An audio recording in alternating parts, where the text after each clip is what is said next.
陪上司男友出差，去茶水间时竟听到办公室绿植们在开会。真是一个接一个，这都带回来第几个姑娘了？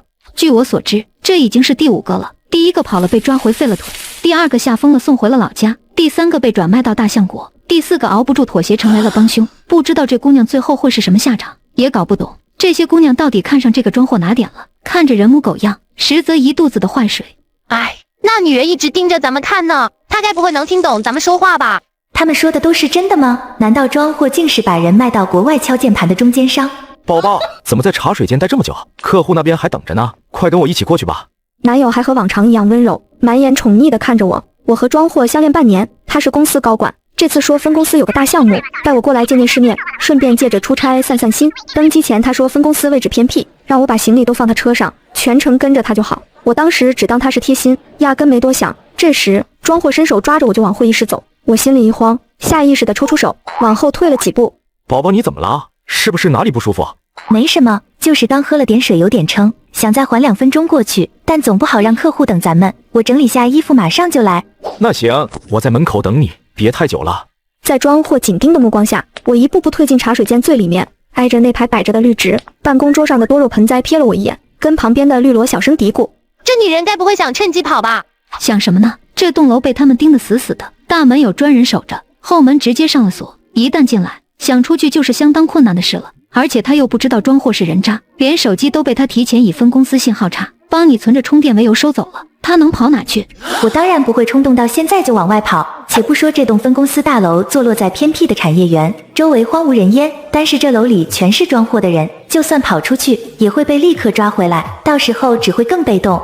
就在我刚靠墙上稳住心神的时候，那边的绿植就又传来了细碎的交谈声。装货就在门口守着，我都不敢使劲晃叶子，生怕被发现。怕什么？人哪能听得懂咱们职务说话？也就咱们这些办公室的老古董，见多了他做的那些龌龊事。说起来，你们知道这次这个女人，他们打算怎么处理吗？还能怎么处理？凑够3个人就一起运去大象国呗。听说那边正缺人敲键盘，但凡不听话就往洗里打。可不是嘛，听说这周末就动身，装货还跟他那青梅柳如烟嘀咕，说这女人学历高，长得又漂亮，要么逼她敲键盘赚大钱，要么把她卖个好价钱，反正浑身上下都值钱。装货的青梅柳如烟是公司的行政主管，这次出差也跟着我和装货一起来了。她平时对我亲如姐妹，每天给我带早餐，还跟我吐槽公司的各种八卦，我早就把她当成好闺蜜。白天还看到她跟装货在办公室窃窃私语，当时只以为是在说合作的事，现在想来那里面全是算计我的心思。哎，那还不如像第1个姑娘那样拼了命跑，被抓回来好歹还留条命，去了那种地方基本就是有去无回了。哼，跑说的倒容易，你忘了上个月被他们骗来的那个实习生吗？想跑被抓回来，直接被关在杂物间里，最后还是被运走了。听说走的时候连站都站不起来了。也对，生不如死的滋味才是最熬人的。什么叫生不如死？那个实习生又是谁？他也是被装货和柳如烟骗来，准备卖出去吗？我恨不能立刻上前追问这些绿植，把所有事情问清楚，但我知道我不能，眼下必须假装什么都没听见，什么都不知道，因为一旦引起他们的怀疑，我很可能会被直接关起来，错失逃跑的绝佳机会。突然我心里有了一个念头，虽然我现在出不去，但别人总能进得来吧，只要能想办法联系上外界，我就总有救。宝宝，还没好吗？客户都催了，别让我太难做了。马上来了。我偷偷把多肉塞进包里，一抬脚才发现双腿已经软得站不稳，心砰砰狂跳，后背全是冷汗。装货看到我扶着墙从茶水间出来，快步上前将我扶起来，手臂紧紧扣着我的腰，那力道大得让我生疼，却又不敢表现出来。宝宝，怎么脸色这么差？是不是这里环境太差，委屈你了？都怪我，不该带你过来遭这份罪。等谈完合作，我带你去国外度假，好好补偿你。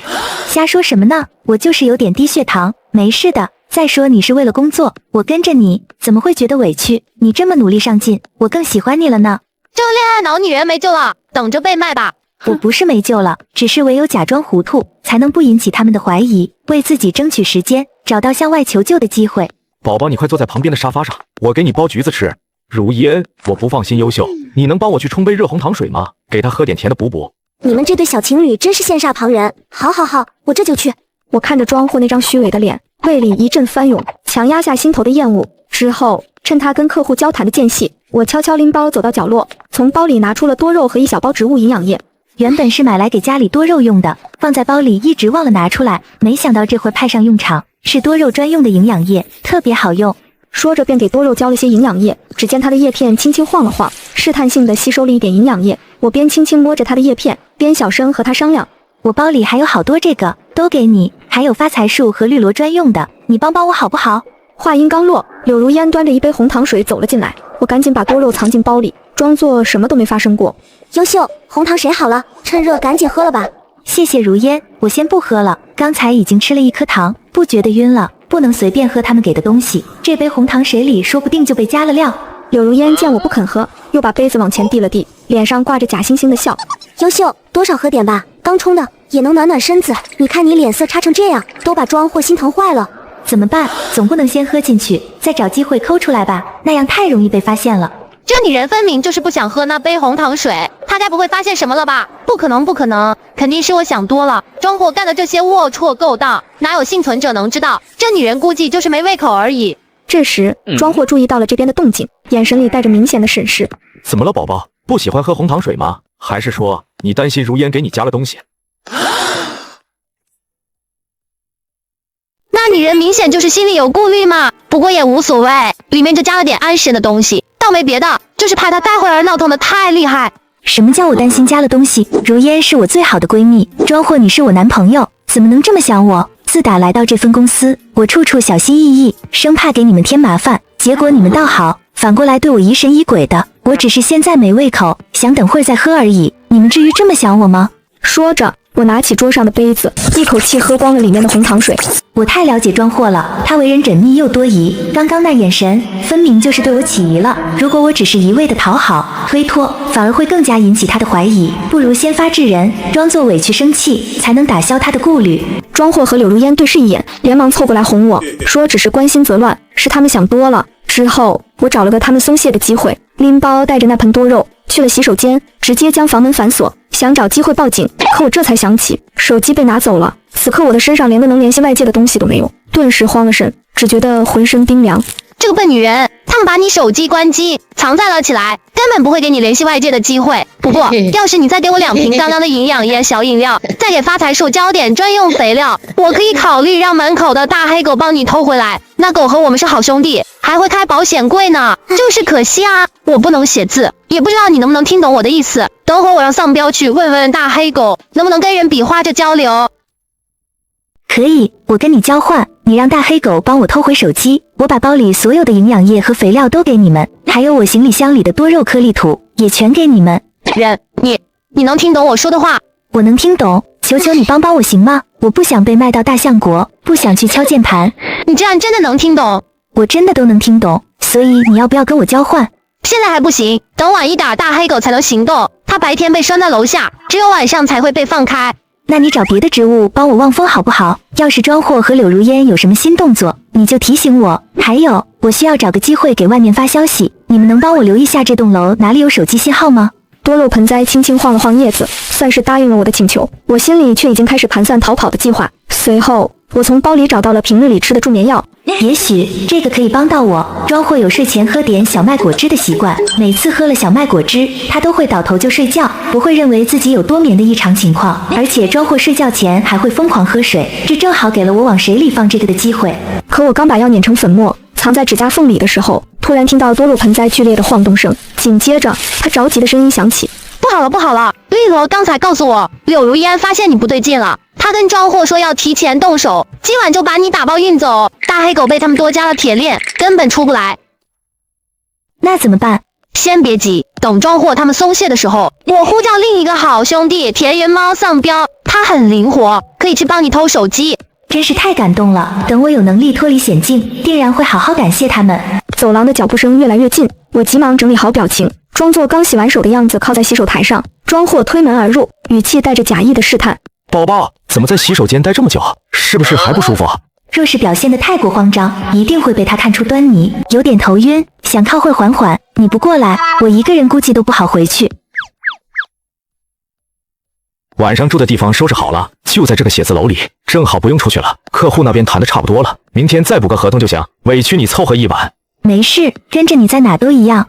庄货还想说些什么，我却故意靠在他肩头，装作疲惫的样子。他见状便不再多言。晚上到了住的地方，我趁他去洗手间，偷偷往水里加了东西。他之后喝了不少水。没过多久，躺在床上的庄货呼吸声逐渐变得平缓均匀，我暗自松了口气，知道助眠药已经起了作用。不知道过了多久，包里传来多肉盆栽轻轻的晃动声，门外还有一只狗滴滴的呜咽声。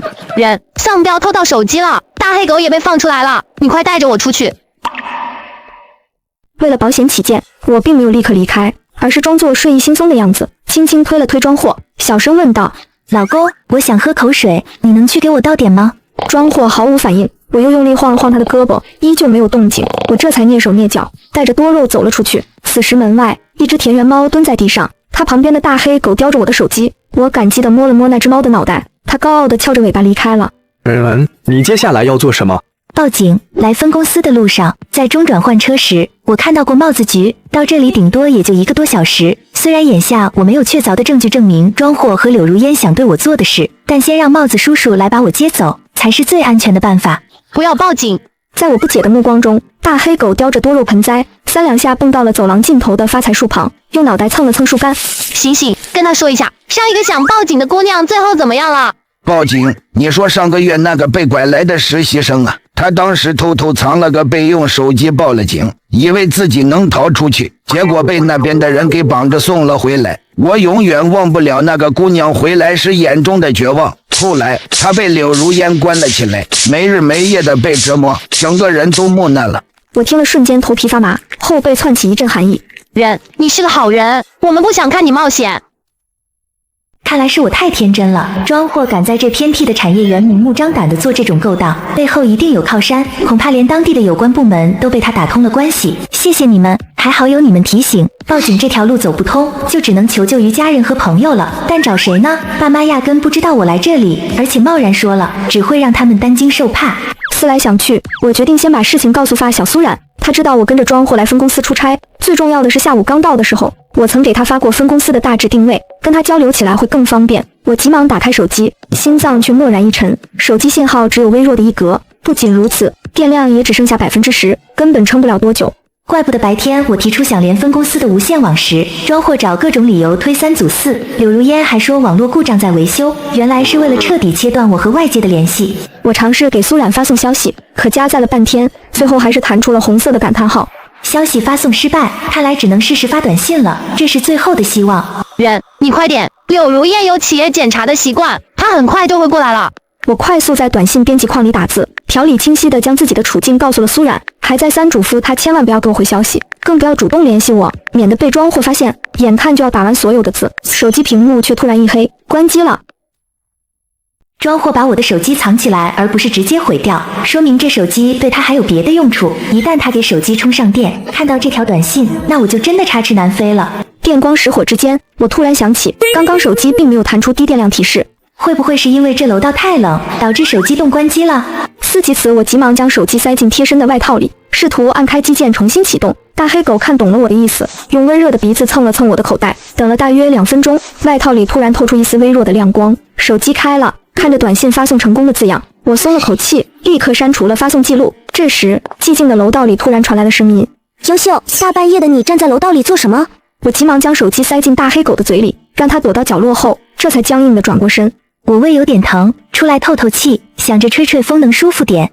我看你在这站了好几分钟了，你刚才手里拿着的是手机吗？他是真的看到了，还是故意试探我？应该是试探。这楼道的声控灯本就昏暗，我又一直将手机藏在袖口中操作，他根本不可能看到。定是庄或嘱咐他盯着我，他才故意找茬试探。我就是跟大黑狗说话呢，你看他大半夜的跟着我，冻得直哆嗦。说起来，如烟，你看到我的手机了吗？我找了半天都没找到。庄货又睡得很沉，叫不醒。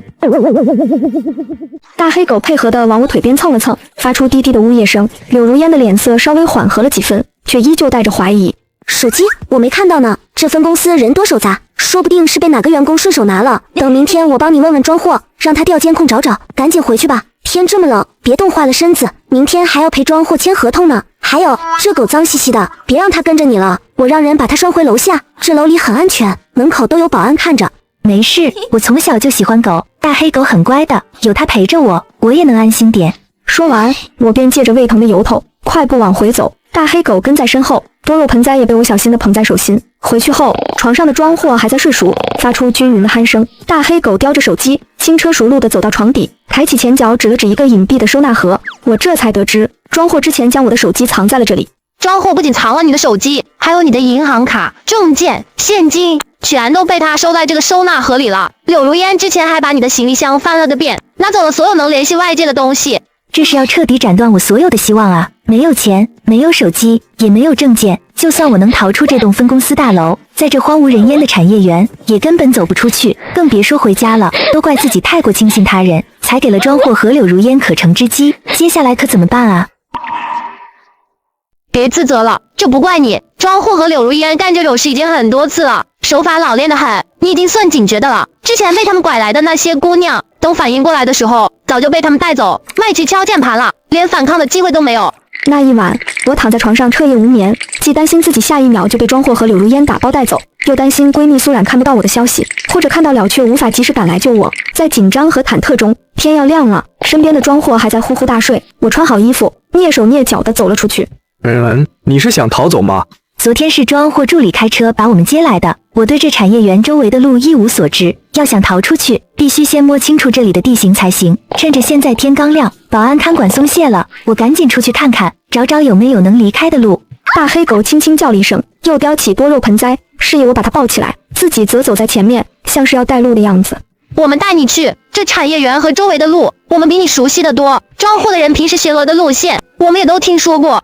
这处产业园虽然偏僻，但入驻的小公司不算少。庄货的分公司在产业园的正中心位置，看守得十分严密。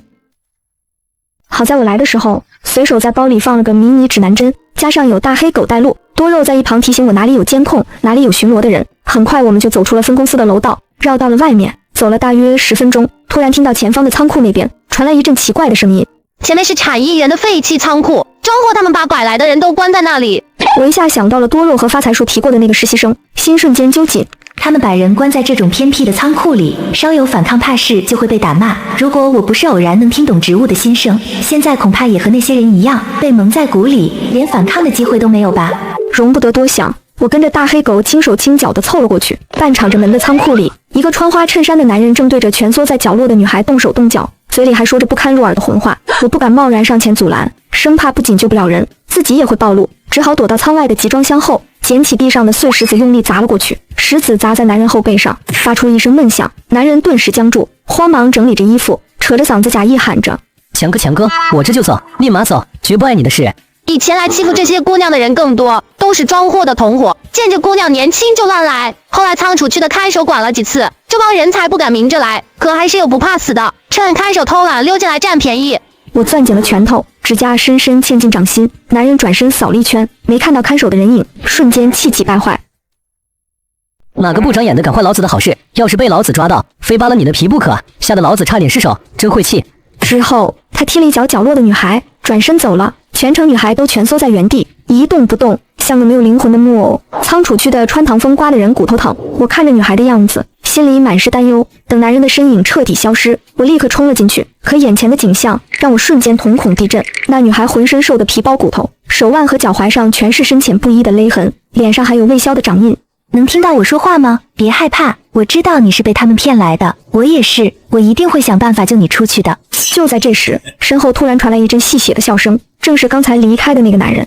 哼，我当是谁呢？原来是庄总带来的新女朋友，怎么想替这个疯女人打抱不平吗？话音刚落，他一脚踹了过来，我踉跄着摔在冰冷的水泥地上，疼得半天喘不过气。回头看去，男人一脸猥琐的模样，一步步朝我走近，眼神肆无忌惮地在我身上打量。长得比这仓里的娘们水灵多了，怪不得庄总宝贝的姐，既然你主动送上门来，那哥哥可就不客气了。小美人，别挣扎哟，好好享受就好，不然可不要怪哥哥不怜香惜玉哟。男人一把将我扑倒在地，刚刚还一动不动的女孩突然猛地扑过来，趴在我身上，死死挡住了男人。可她根本不是男人的对手，被对方一下推出去好几米远。我趁机抬手去打男人，反被他一把掐住。他身上令人作呕的烟酒味直往我鼻子里钻，差点让我吐出来。就在这时，被踹倒的女孩再次撑着身子爬起来，用尽全身力气咬住了男人的耳朵。你这疯女人居然敢咬我，真是不知死活！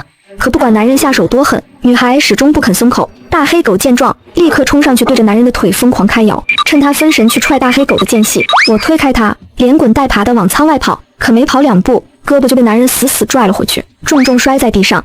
臭女人，敢串我！今天老子非好好收拾你不可，让你知道得罪我的下场。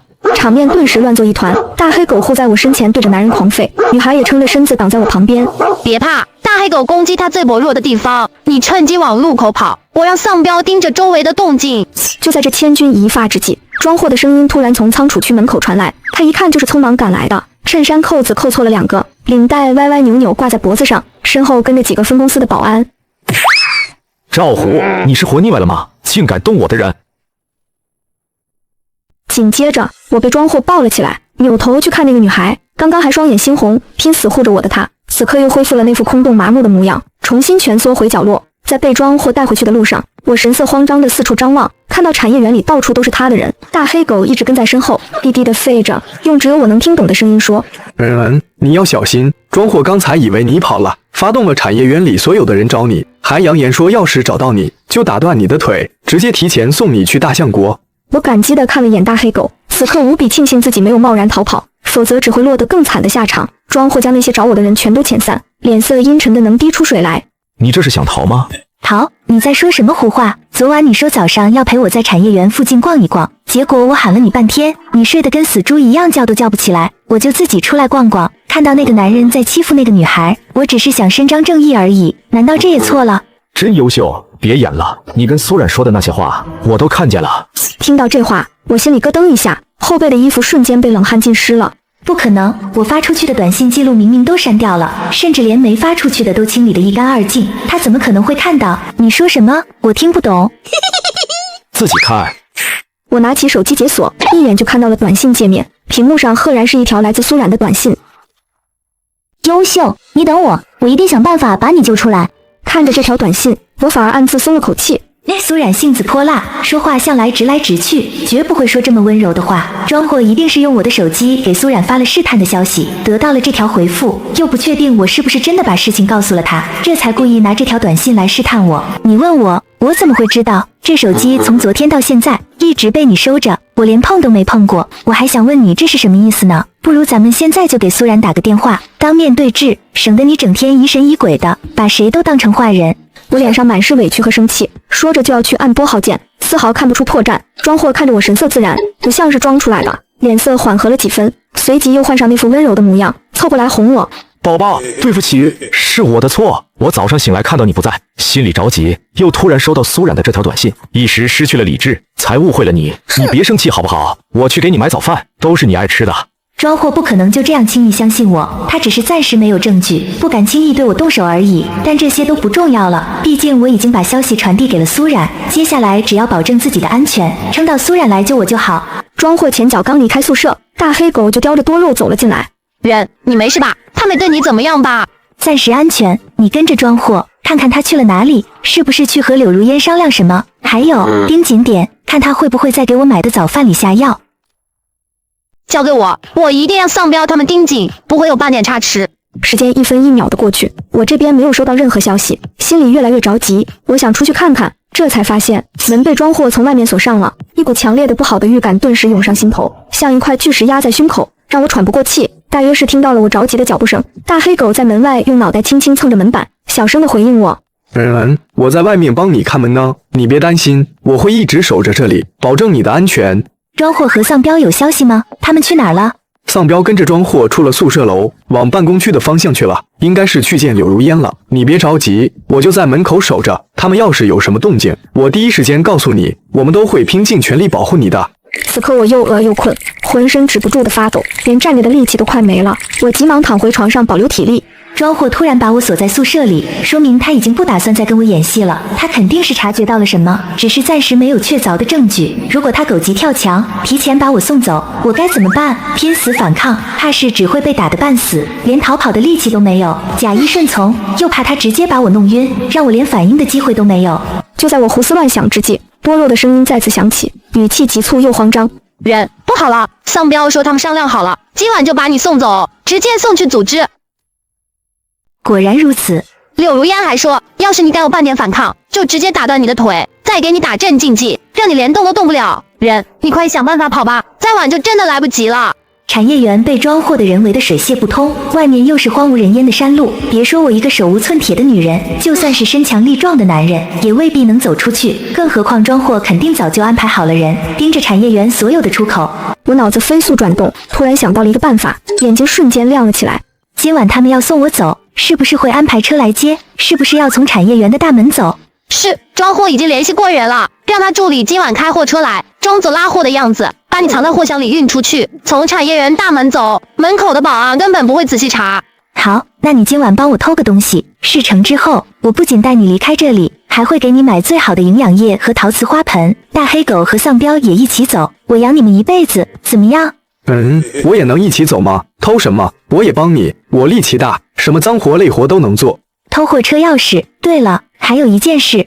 我突然想起了铁皮仓里的那个女孩，还有被关在那里的其他姑娘，于是翻箱倒柜的在装货的宿舍里找着，终于在书桌的抽屉里找到了一支笔，又撕下一张办公用的便签纸，快速在上面写了几句话，折好后从门缝里递出去，交给大黑狗。把这个送到废弃仓储区的铁皮仓，给那个眼角有淤青的女孩，如果她还有意识，能写字，就让她把仓库里被关人的数量，还有装货他们的看守作息时间写下来，然后你再把纸条拿回来。好，这是交给我。大黑狗叼起便签纸，转身就往仓储区的方向快速跑去，多肉则蹲在窗边帮我望风。他知道产业园外通外面的路吧？大黑狗跟着装货的助理去过附近的物流站，上次装货把拐来的姑娘转手送走，就是让助理开车送的。他当时跟着去了一趟，记熟了路线。就在我思索间，门被猛地推开，装货走了进来，脸上带着胜券在握的傲慢。真优秀，我们谈谈吧。没什么好谈的，你想说什么直接说。你心里都清楚了吧？我打算今晚就把你送去组织。所以呢，就因为我发现了你的龌龊事，你就要把我往火坑里推吗？我如此信任你，掏心掏肺对你，你居然这样对我，你这个人渣，迟早会遭报应的。报应？我能把这么多姑娘送出去，从来就没怕过什么报应。那边缺你这样学历高、脑子灵的，敲键盘赚的钱比别人多1倍，你该庆幸自己还有点利用价值。真是天大的笑话！你骗来这么多姑娘，难道就不怕哪天翻船？你的良心是被狗吃了吗？良心能值几个钱？那些姑娘要么蠢要么傻，被卖了还帮着数钱。要不是你被大老板看中了，你以为我会容忍你到现在吗？识相点就乖乖配合，今晚跟着货车走，到了那边好好敲键盘，不然的话，我就让人打断你的手脚，扔去最肮脏的地方，让你生不如死。丧心病狂！你迟早会被帽子叔叔抓起来，缝纫机踩穿。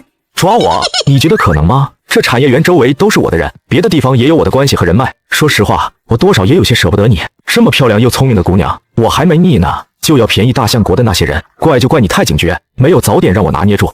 装货，你好歹也是公司高管，读了10几年书，难道你以为这样就能一手遮天吗？真是愚蠢至极。装货像是早就料到我会这样说，嘴角勾起一抹阴笑，从口袋里掏出一个东西甩到我身上。我捡起来一看，居然是一份早已签好字的劳务合同，上面写着我自愿去境外从事网络运营工作，落款处竟还有我的签名。白纸黑字，自愿签约，就算你到了外面，也没人会信你是被拐的。我亲爱的员工，不可能，我从来就没签过这种东西，这签名是你们伪造的。那又如何啊？对了，还有个东西要送给你，让你走得更安心。说着，他又递给我一份报告，上面赫然写着我的精神状态鉴定结果：重度焦虑伴精神失常。有了这2样东西，你就算侥幸跑出去，我也能合理合法的把你抓回来，到时候直接送进精神病院，比送去大象国也好不到哪去。好好准备准备吧，今晚就动身，做个听话的人，还能少受点罪。装货说完，摔门而去，我再也撑不住，瘫坐在地上，浑身无力，一股绝望感涌上心头。人，你没事吧？你说话呀，别吓我们。我没事。大黑狗，你去仓储区的铁皮仓，那个女孩给我带话了吗？话音刚落，大黑狗就叼着一张折好的便签纸从窗户缝里塞了进来。我展开一看，上面是娟秀却有力的字迹：若能一起逃，便并肩；若不能，你独自走，别回头。对了，我叫柯涵。多肉跟我说过，柯涵是名牌大学的研究生，被装货以高薪招聘的名义骗来，原本有着大好的前程，却落得这般境地。装货将他拐来后，对外说他入职后擅自离职，失联已久。早上我被装货抱走之前，他曾用只有我俩能听到的气音，小声嘱咐我快跑，一定要活下去。回过神，我从口袋里摸出之前藏好的助眠药，倒出全部剂量递给大黑狗，又指了指门外的饮水机。你把这些药粉全都撒进办公区和宿舍楼的饮水机还有水杯里，每个都撒上。这产业园里的人喝水都靠各个区域的饮水机，这些剂量不算大，但不出意外的话，能让我顺利拿到货车钥匙，从产业园逃出去。庄货自打走后就没再回来，倒是柳如烟中途来了一趟，说是要半夜再动手送我走，这反倒给了我充足的逃跑时间。就在我规划偷跑计划的时候，门突然被推开，庄货走了进来，而他身后还站着一个满脸凶相的男人，是他在大象国窝点的同伙，专门来接应的。强子，我说的人就是他，学历高，脑子快，到了那边好好调教，肯定是个敲键盘的好手。放心吧，这姑娘长得也使灵，即便她不听话，也有的是法子治她，保证让她乖乖干活。强子走上前，伸手就要来拽我，我扭头狠狠地咬了他的手腕，疼得他嗷嗷直叫。庄货见状气急败坏，直接一巴掌扇了过来。真优秀，你别蹬鼻子上脸，要么乖乖配合跟强子走，要么我就让外面的那些兄弟进来，挨个收拾你，让你尝尝生不如死的滋味。干脆我冲进去咬死他们算了，拼了这条命也不让他们带你走。我急忙对着门口的方向轻轻摇了摇头，用口型示意不行，就算咬死庄货和强子，还有其他的同伙，只会打草惊蛇，我根本跑不出去。你就打算让他们这样把我从这里带走？闹这么大动静，你就不怕有更大的风险吗？真优秀，你少跟我耍花样，我早就安排好了。别跟他废话了，实在不行就打晕了扛走，省得他闹腾。你们这种做尽伤天害理的事的人，迟早会遭天谴，不得好喜。庄货正要说话，突然有人神色慌张地冲了进来。庄总，出事了！仓储区的那个疯姑娘把看守的小弟给伤了，那小弟现在血流不止，兄弟们都乱了套了。是柯涵，他是在帮我制造混乱，创造逃跑的机会。庄货脸色瞬间大变，拉着强子着急忙慌地跑了出去。临走吩咐来传话的小弟看住我，幸好大黑狗趁他不备，将其撞晕过去。大黑狗，跟我去庄货的办公室，货车钥匙肯定在那。我强忍着身上的疼痛，跟在大黑狗身后，轻手轻脚地走了出去。此刻办公区里空无一人，所有人都跑去仓储区看热闹了。我顺利地冲进庄货的办公室，大黑狗则守在门口望风。我翻遍了办公桌的抽屉，终于找到了一把钥匙。这时，丧彪跳了进来：“快躲起来！庄货和强子往办公室这边来了。”丧彪报告完情况就离开了。我赶紧拿着钥匙躲到办公桌底下，大黑狗也顺势蹲在角落，假装在睡觉。那个疯女人居然敢咬我的人，等我收拾完她，再回来收拾真优秀。别跟那疯女人置气，最要紧的是先把真优秀找到，赶紧送她走，别节外生枝。最终他们在办公室里看了一圈没发现，直接走了。等他们的脚步声彻底消失，我才从办公桌底下钻出来，带着大黑狗溜走了。我一路上心情忐忑，眼看就要走到货车旁，身后突然传来了喊叫声：“真优秀，给我站住！来人，快抓住他，打断他的腿！”大黑狗见状，立刻冲了上去，对着追在最前面的人狂吠撕咬。拖延时间，我赶紧打开货车的车门，插上车钥匙，准备发动车子。可慌乱中，我怎么也打不着火，手心全是冷汗。别让他发动车子，给我砸车窗！几个同伙抄起地上的钢管，开始砸货车的车窗，玻璃碎裂的声音异常刺耳。大黑狗被人打了好几下，疼得呜呜直叫，却依旧死死挡在车前，不肯让开。这时，口袋里的多肉对着周围的绿植大喊：“都醒醒，快帮忙！他们要把人带走，卖到大象国去。”话音刚落，办公区和仓库周围的绿植突然开始晃动，爬墙虎缠上了那群人的腿，玫瑰的叶片狠狠滑向他们的胳膊。一时间，那些同伙被绿植缠得东倒西歪，哭爹喊娘。我看准时机，猛踩油门，货车终于发动了。大黑，快上车！大黑狗闻声，立刻挣脱开身边的人，纵身一跃跳上了货车。我驾着货车，猛地撞开产业园的后门栏杆，一路往前冲。身后传来庄货气急败坏的喊叫声，我没有丝毫停留，开着货车直奔仓储区的铁皮仓。柯涵拼了命帮我制造机会，我绝不能丢下他，就算前面有再多危险，我也要带他一起走。我并不知道此刻铁皮仓里还有没有看守，也不确定庄货有没有派人守在那里。大黑狗自告奋勇地探出头，帮我看着前方的动静。很快他就对着我低吠了2声，示意安全。仓里没其他人，只有柯涵一个人在。我赶紧停下车，跑向铁皮仓。柯涵靠在墙角，脸色苍白，看到我来，他空洞的眼睛里终于有了一丝光亮。我赶紧跑过去，将他扶起来，安置在货车的后座。接着在大黑狗的指引下，我驾着货车顺利地开出了产业园，往镇上的方向驶去。后面有车追来了，庄货他们开车跟上来了。我透过后视镜一看，果然看到身后有2辆车开着远光灯，快速地追了上来，灯光刺得我眼睛生疼。人，前面就是物流园了，里面有装货的熟人，他们肯定会拦着我们，怎么办？别怕，会有人接应我们的。如果我们不幸被他们追上，你们就赶紧跳车跑，不要管我，直接跑。就算我被抓住了，你们也要活下去，知道吗？你说的这是什么话？我会一直守着你，拼了命也不会让他们把你抓走。你的命我们护着，就算被筛碎了，也绝不会让你被带回那个火坑。我单手稳稳把着货车方向盘，另一只手摸索着拿起装货落在车上的手机，颤抖着拨通了苏冉的电话。可电话刚响一声，就被猛地挂掉了。产业园外的山路坑洼崎岖，到处都是碎石，我不敢把车开太快，可车速稍慢，就听见身后传来越来越近的汽车轰鸣声。苏冉，快接电话啊！求求你快接电话！终于，在我第3次拨通号码时，电话被接起，那头传来苏冉怒不可遏的骂声，而这声音此刻在我听来，却是这世间最动听的天籁。装货，你个丧尽天良的，还敢给我打电话？冉冉，是我是优秀，我逃出来了，你到哪了？是不是快到物流园了？优秀，你俩又玩什么无聊大冒险输了，拿装货的手机耍我玩是吧？一时情急，忘了跟他对暗号了。冉冉，男模点10个，我真的快到了，你到底在哪？优秀，真的是你，我早就到了，你怎么逃出来的？为什么用这渣男的手机给我打电话？没时间解释了，物流园里有装货买通的人，还有他的同伙，你们千万别贸然过来，一定要先他们一步找到我，他就在我车后，马上就要追上了。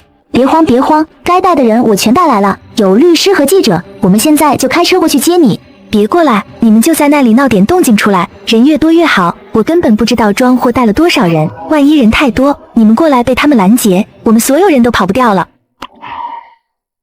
山路本就难行，加上刚下过雨，路面湿滑，车轮好几次都差点打滑冲下路边的土坡。我死死攥着方向盘，手心全是冷汗。大黑狗看出了我的慌乱，用温热的脑袋轻轻蹭着我的胳膊，低声安慰：别紧张，慢慢开，稳住方向，我们都在身边陪着你，没事的。我的情绪渐渐平复，握着方向盘的手也稳了许多。又开了约莫10几分钟，不远处的夜空下，终于能看到星星点点的霓虹灯，还有熙熙攘攘的人群。我瞬间激动的红了眼眶，眼泪不受控制的往下掉。可汗，醒醒，你快看，我们快得救了，我们终于要得救了。